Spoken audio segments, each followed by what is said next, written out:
بچوں کی والدہ ہماری زوجہ، اس کی ہماری زندگی میں کتنی اہمیت ہے، کبھی سوچا ہم نے؟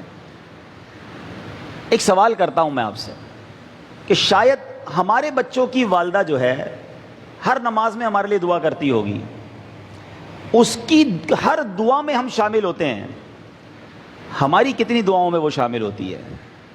ہم کتنی بار اس کے لیے دعا کرتے ہیں، اس کی صحت کے لیے، اس کی زندگی کے لیے، اس کی درازی عمر بالخیر کے لیے؟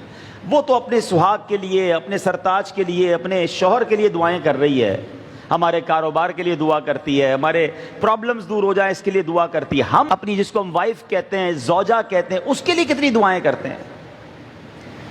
اور پھر کبھی سوچا کہ اس کا ہماری زندگی میں کتنا بڑا پارٹ ہے؟ کبھی اکیلے میں بیٹھ کر اپنی شریک حیات کے بغیر اپنی زندگی کو ذرا دیکھیں، بالخصوص وہ لوگ جن کے بچے ہیں، 2 4 5 بچے اگر ہیں اور بچے بڑے ہیں، وہ فیملی جس طرح گھر کو سنبھال رہی ہے۔ ہم سفر پر جاتے ہیں، ہمیں پتہ چل جاتا ہے کہ ہمارے کپڑے کہاں ہوتے ہیں، ہمارا سامان کہاں ہوتا ہے، اور وہ بھی ساری تیاری وہ کر کے دیتی ہے، پھر بھی پریشان ہوتے ہیں۔ اگر وہ زندگی سے ہی چلی جائے تو کبھی سوچیں کہ ہماری زندگی کیسی ہو جائے گی؟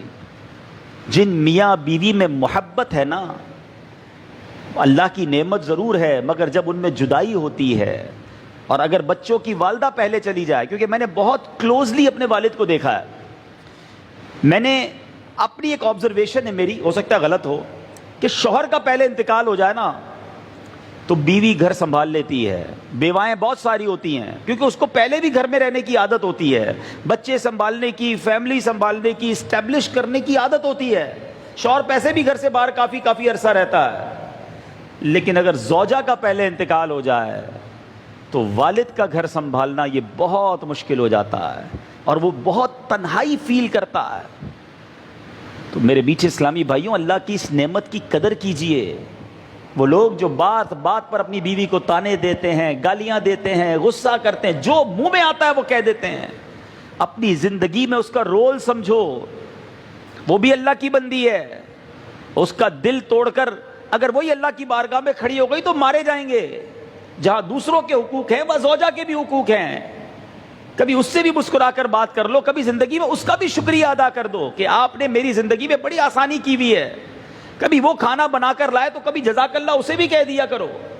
ہر بات پر جھاڑنا، لڑنا، جب غصہ آیا اسے کچھ کہہ دیا، یہ نہ کریں۔ میں اللہ سے دعا کرتا ہوں کہ رب کریم جن کے جوڑے سلامت ہیں اس کو سلامت رکھے، انہیں جنت میں بھی ایسا اچھا جوڑا عطا فرمائے۔ اپنے بچوں کی، والدہ کی قدر کرنا سیکھو، ان کے لیے دعائیں کرو۔